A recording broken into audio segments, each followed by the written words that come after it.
Good morning everyone. Hare Krishna institute में आप लोगों का स्वागत है। आज मैं टेंस के बारे में आप लोगों को बताएंगे, क्योंकि अगर आप टेंस नहीं जानते तो स्पोकन इंग्लिश बोलने में आपको कठिनाइयों का सामना करना पड़ेगा, क्योंकि अगर टेंस अगर जानते हैं तो आप अंग्रेजी बोल सकते हैं। तो सबसे पहले मैं आज सिंपल प्रेजेंट टेंस के बारे में बताएंगे आपको।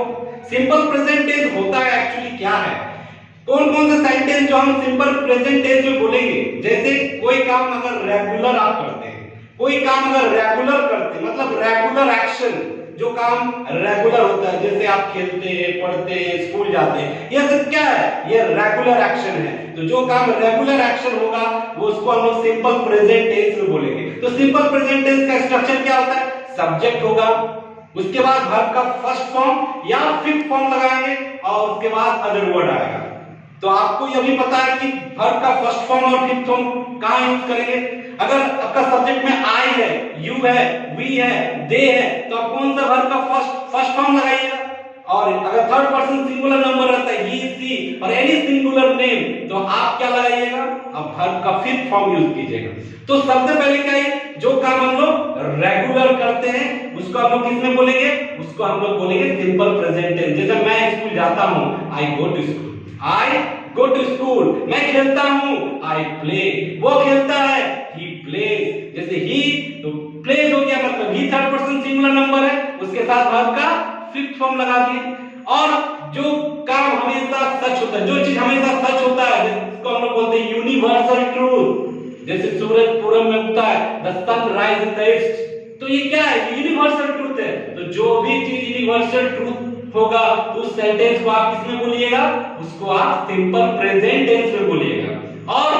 और एक होता है फ्यूचर प्लान एक्शन। ये फ्यूचर प्लान एक्शन होता क्या है, ये फ्यूचर प्लान एक्शन कोई भी हम लोग काम करते हैं सबसे पहले प्लानिंग करते हैं, सबसे पहले प्लानिंग करते हैं। एक सेंटेंस आपको बोलते हैं कि प्रधानमंत्री कल चाइना जाएंगे, प्रधानमंत्री कल चाइना जाएंगे, इसको हम किस टेंस में बनाएंगे, आप लोग बताइए इसको किस टेंस में बनाएंगे।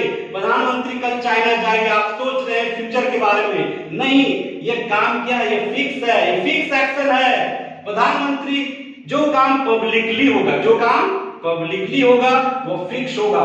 और एक होता है नॉट फिक्स। फ्यूचर प्लान के अंतर्गत दो चीज आता है, एक होता है फिक्स एक्शन और एक होता है नॉट फिक्स एक्शन।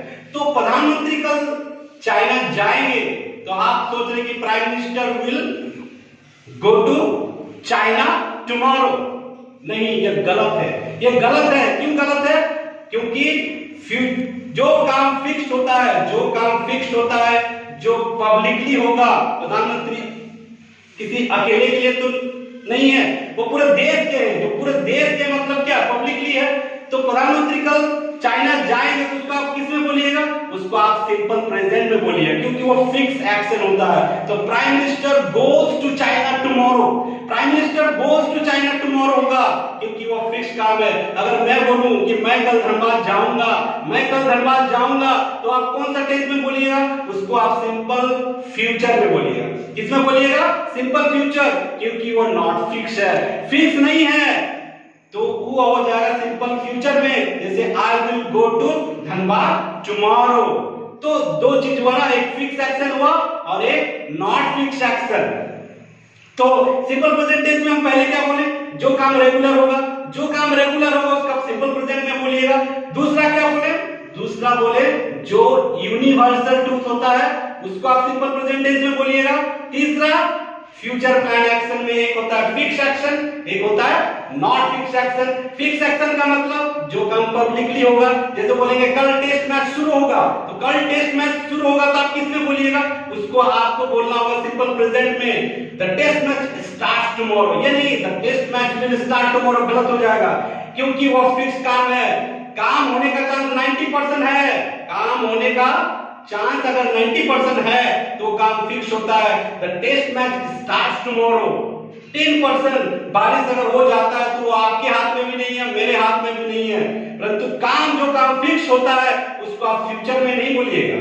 इसीलिए हम लोग इस तरह से नहीं पढ़ेंगे टेंस को कि जिस हिंदी वाक्य के अंत में ता है, ती है, ते है रहता है वो सिंपल प्रेजेंट होता है। गलत कॉन्सेप्ट है ये, आपको उसका लॉजिक को समझना पड़ेगा।